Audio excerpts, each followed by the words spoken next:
Hey, welcome. Today we're talking about moving your RSP to a RIF in Canada. So we're going to talk about everything RSP to RIF, like when would you want to do it, why would you want to do it, who needs to do it, and where you can move it. You know, you can move it to a RIF. You can also move it somewhere else, so we'll talk about that and what you need to be worried about and what you need to focus on when you're moving your RSP to a RIF. What are all the decisions you need to look at? So I'm Julie Kranitz. I'm a certified financial planner. I've got my Bachelor of Commerce from McGill University, and I've been doing this for 28 years. Shocking, yes. How can that be when I'm only 29? But you know, that's the truth of the matter. And I'm president of Wealth Maximization Group. So we provide the best information on finance, retirement planning, everything about building and protecting your wealth. We're Wealth Maximization Group. We show you how to maximize your wealth to maximize your life, because obviously that's what it's all about. So again, we're going to answer all your questions about RSP, moving an RSP to a RIF. If you have any registered money at all, you're going to want to listen to the end to kind of figure out what you're going to be doing, what you want to do with your RSP. So let's dig right in. What is an RSP? So I've got this question a couple of times. An RSP, registered savings plan, actually is the same as a RRSP, a registered retirement savings plan. Some people just drop one of the R's, not a big deal, but they're issued by the government.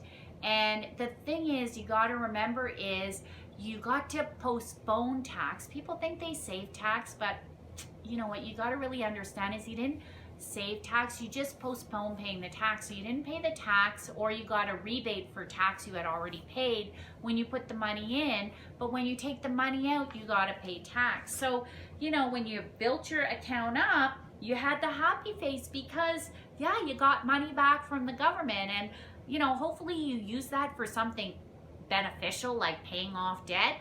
A lot of people just use it for vacation. So you know, when you get your RIF, sometimes I'm told it's not such a happy time because people are like, oh, I gotta pay tax on that money. Yeah, you know, the government doesn't ever give us things. Whatever they give us, they take away. So they postpone the tax, and when you go into the second part of your life at age 71, the government forces you to start taking money out so that they can get their tax money back. So what do we call that? That's called a RIF, a registered retirement income fund. And when you think about it, the I is what you need to think about. I is for income. So you're getting income out, and as you get income, all that money is taxable. So when you think about it, when you do your tax return at the end of the year, all that money gets added to your other income, your Canada pension plan, your old age security, any pensions you have, any other income that you have, all of it gets added onto your tax return and you pay tax. Now, here's the thing. When you're getting your payments out, the government can withhold tax or they cannot. If you take the minimum payment, then you do not have to have taxes withheld along the way. But at the end of the year, it still gets added into your income, and you're still going to pay tax at whatever the appropriate tax bracket is. So let's talk about this minimum.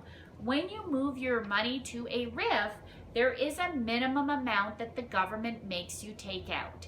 So remember, it's not about what your investments are doing. It doesn't matter what your investments are doing. The government says, based on your age, you need to take a certain amount out. So how do they do this? December 31st, they look at the value of your RIF and they say you have to take out a percentage. So at the age of 71, they say you need to take out 5.28%. So as you get older, that percentage keeps going up. At 75, it's 5.82, kind of a reverse. At age 80, it's 6.82%, 85, 8.51, 90, 11.92. When you hit the age of 95, you're taking out 20% a year. This is what we have a little bit about the sad face, because what happens is, even at 71, if you're taking 5.28% out, and if your account is not adding that, averaging that, then your account is actually going down every year, which can be a little bit stressful. So that is what we call the minimum payment. Now, Could you take out more? Of course, you can take out as much as you want. But remember, if you take out the whole thing at 71, you're going to pay tax on the whole amount. So most people spread it over time. Now, we talked about moving to a RIF, a Registered Retirement Income Fund. The other option, and when we move to a RIF, you can actually keep your investments exactly the same. If you were in GICs, they could still be in GICs in a RIF.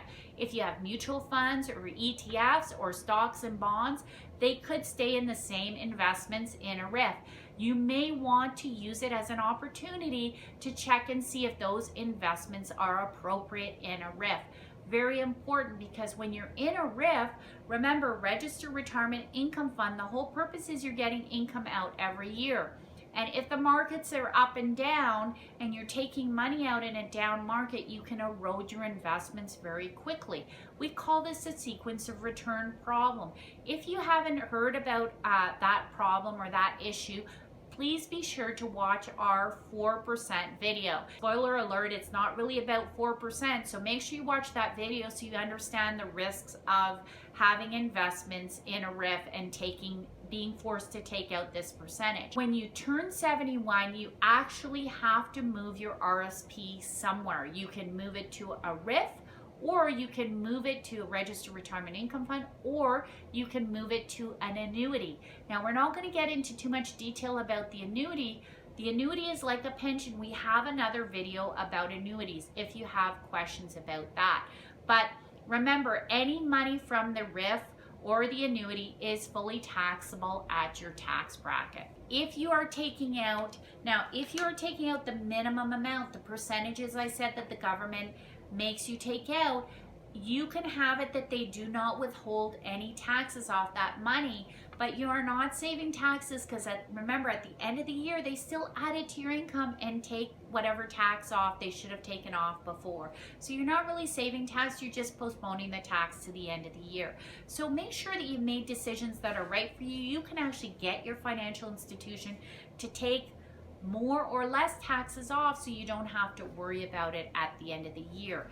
The other thing is, you can actually income split. If you speak to your accountant when you start getting RIF income, you can split it between your spouse and yourself. And the other thing is, after the age of 65, if you move your RSP into a RIF, you can use the $2,000 pension tax credit if you take $2,000 a year out of a RIF. If you take it out of the RSP, you cannot get the pension tax credit. So make sure you speak to your accountant. I'm not providing tax advice. Speak to your accountant about how to get the pension tax credit if that applies to you. So if you like this video, if you've learned something from it, give it a thumbs up. Make sure you subscribe and hit the bell. When you hit the subscribe button, then the bell pops up. If you hit the bell the second time, then you will be notified of all of our future videos. I'm hoping you got some value from this. Give us a shout out. Have you ever heard about annuities and RIFs, that you have both options? Are you leaning towards one way or the other? You know, not everybody is putting all their money into RSPs or RIFs anymore. Sometimes they're using more TFSAs, but if you do have any money at all into RSPs or RIFs, you really need to figure out what is the best strategy for turning it on.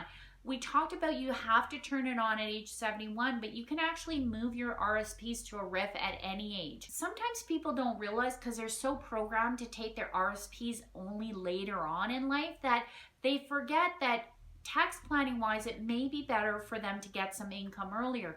For example, let's say you stop working at the age of 60. You haven't turned on your old age security or your CPP. You have zero income. Everybody gets the amount of the personal exemption, whatever it is that year, where they can get that income and pay no tax. Why would you not take that out of your RSP? If you don't need it, you could even take it out of your RSP and just add it to your tax-free savings account for that amount, if you have room. If you don't have room, just add it in an open account so you have it when you need it. I have some clients who frankly haven't saved quite enough. When they're forced to take higher percentages out of their RIF, and they don't really need the money, but they're worried they may need it later because of inflation or health issues or whatever, or for the surviving spouse they might need the money, They just take the money out. Unfortunately, they have to pay tax on it on their tax return, and then they give it back to us to put into their tax-free savings account or open account. Another idea for you. The last thing I want to talk about is naming the beneficiary on your RSP, RIF, or annuity for that matter. You know, it's so important to name a beneficiary. Why is that? Because if you name a beneficiary, you avoid probate. Now, you got to understand that when you pass away, when you die, if you have a RIF and you have children and no spouse, it gets added to your tax return as income for the full year, which can be very punitive. So if you have, say, 100,000, and you die, I always tell my clients, if you're going to die, die at the beginning of the year so you have less income.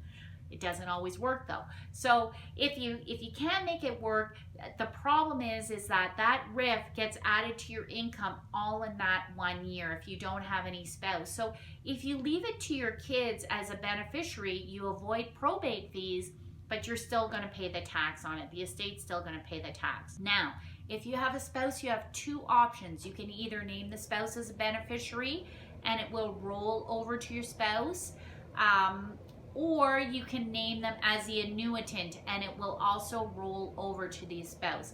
With the spouse, either way, you're not going to pay probate fees, which is great. If you get it to roll over as a beneficiary, then it automatically, then you can choose to pay some tax on it. If you leave it to the spouse as an annuitant, you don't want to pay you don't end up paying any tax at all. Anyway, that's a little complicated for this video. You might want to talk to your accountant or your financial advisor because there can be benefits depending on your situation to one or the other if you have a spouse. But just remember, if you have no spouse and only children, that it will be fully taxable when you pass away. So some people try to, slowly take money out of the RSP and RIF so there's not too much left in that asset when they do pass away. Regarding naming your children as beneficiaries on your RSPs or RIFs, you also have to be careful because if I have, say, $100,000 RIF that I leave to my son Johnny, then let's say I have two kids. I have Johnny and I have Sarah, and I decide to leave my RIF to Johnny. Johnny gets the $100,000, but because I'm in the top tax bracket, I'm going to lose half of it. So I owe $50,000 of tax on that.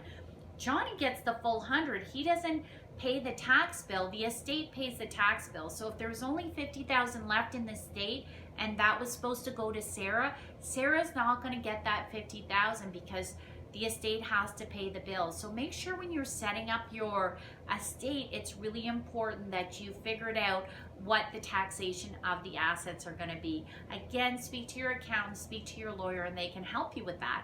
So here's the thing. I want you to take some action. I want you to start thinking about what you're going to do with your RIF. Are you going to move to an annuity or a RIF? With your RSP, are you going to move to an annuity or a RIF? Do you want a constant income or to avoid sequence of return problem? Or do you want to go in for extra lump sums? Do you want a RIF? There's so many things to think about. If you have questions, speak to your financial advisor. If you'd like to learn about becoming one of our clients, make sure you look at the description below. There's a link there on how to become a client with some more information. And hope we've provided you some value. If you have questions, you can put them in the boxes below in your comments. If there's other topics you'd like us to cover, please put them in the comments below so we can answer any questions that you have. So again, I'm Julie Kranitz, Wealth Maximization Group, maximizing your wealth to maximize your life.